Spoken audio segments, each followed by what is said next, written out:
Hi everyone, I'm Eric. And I'm Christopher. And we're Grow For Me 5B. Welcome to our garden. Today we're going to take you on a tour of our elevated garden beds. Well, welcome to our elevated garden beds from Gardener's Supply. We very lightheartedly like to refer to this area as our potager, which is a French term for incorporating edibles and herbs and veggies along with ornamentals.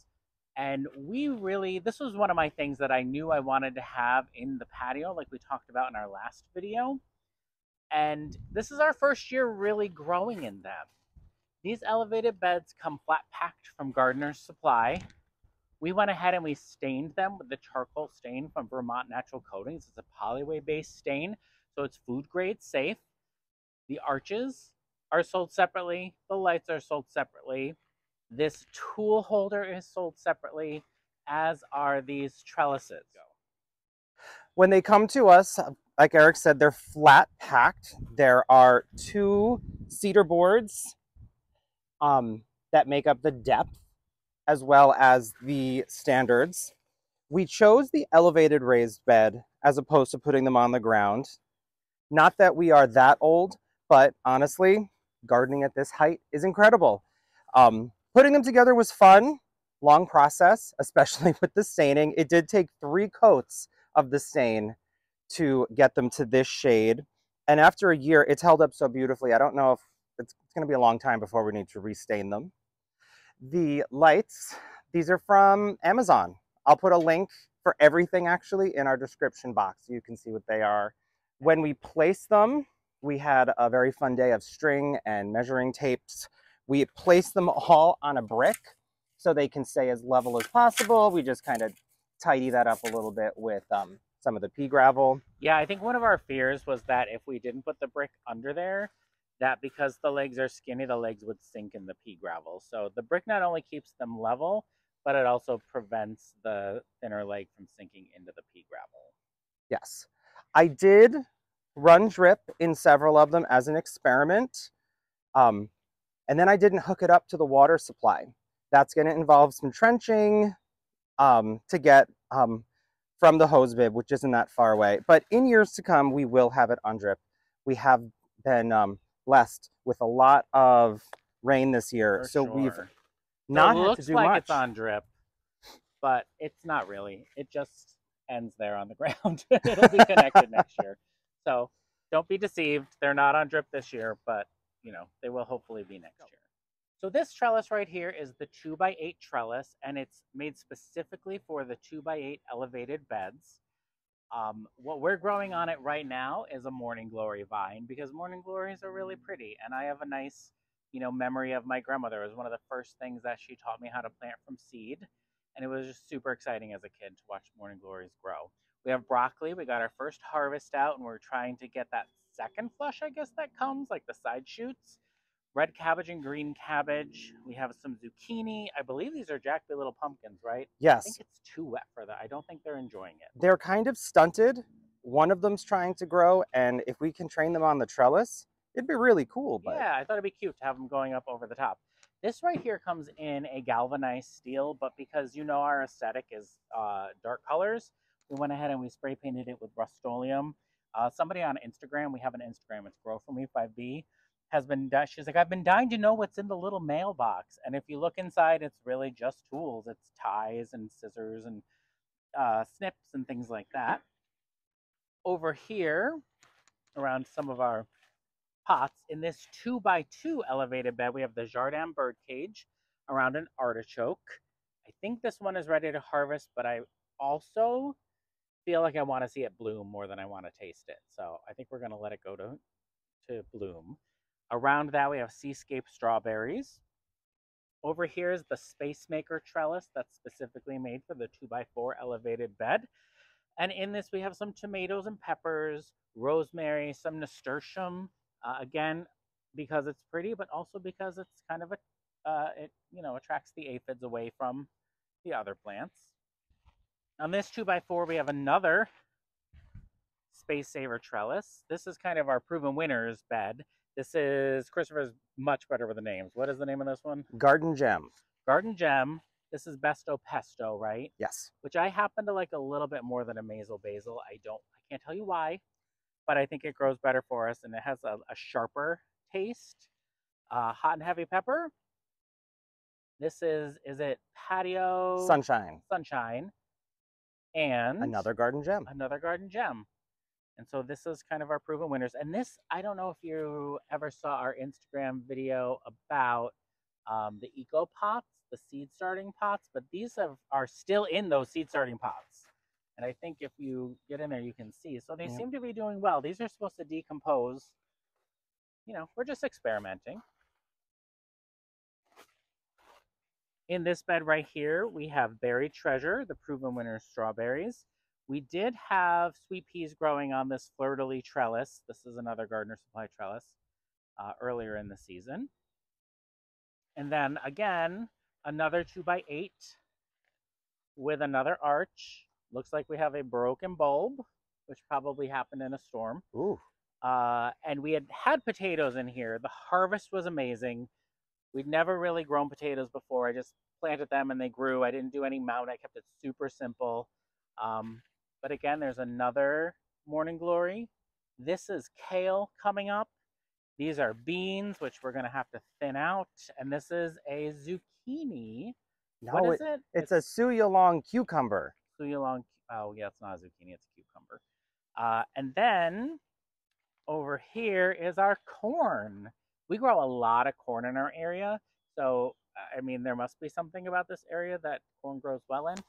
And so this is it. This is our little corn patch. And I know that this here is supposed to pollinate these down here. And I'm not above taking out the leaf blower and gently blowing the pollen to make sure that it all gets there.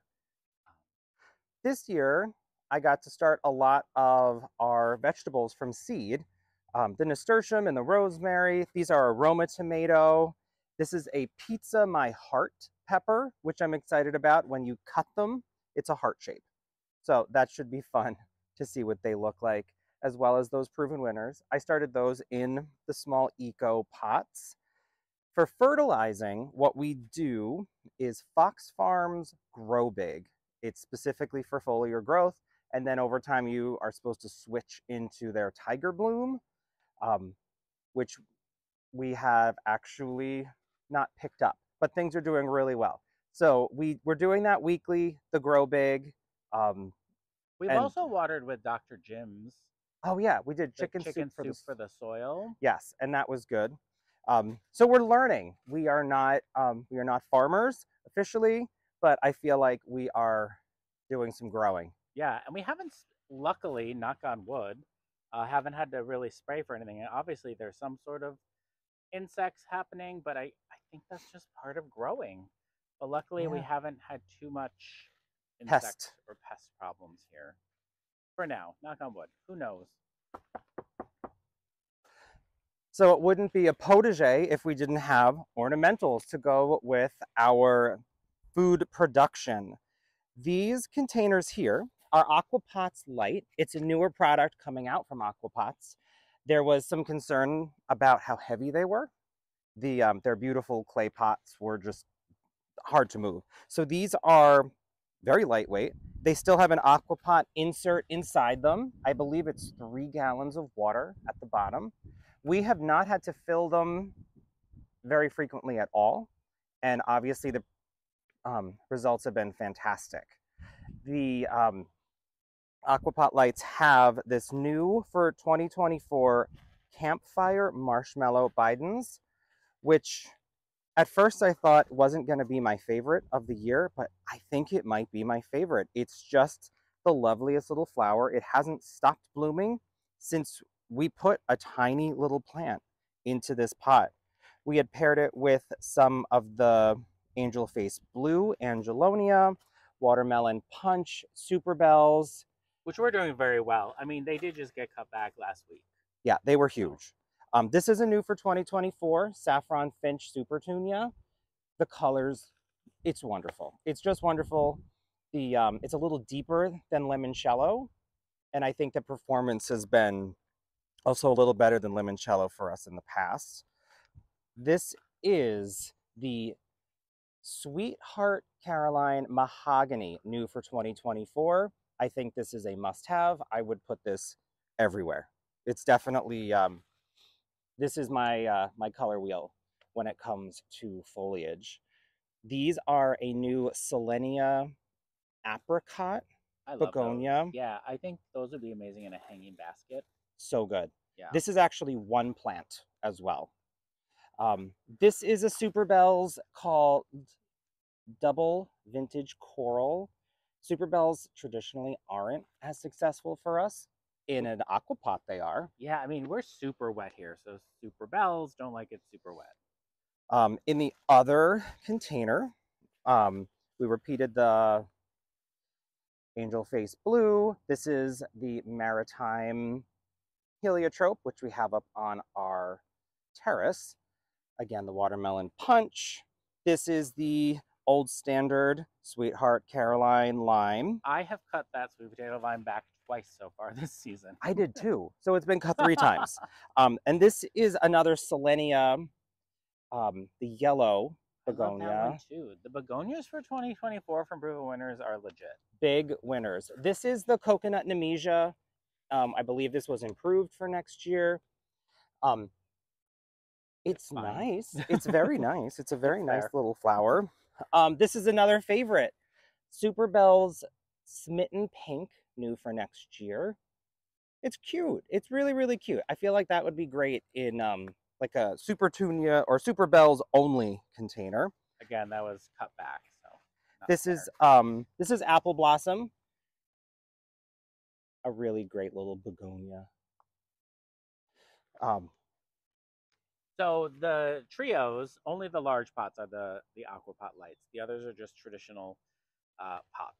But I think overall, the aquapot annuals are doing a little bit better than our traditional container annuals because I think the constant water from overhead on the traditional containers leads to some of that. Actually, I can show you. This kind of happens to us every year. Is it leads to a little bit of like this discoloration and like that like ickiness that happens inside. That's not happening in the aquapots, but this always happens in our containers, and I think it's just from the overhead water.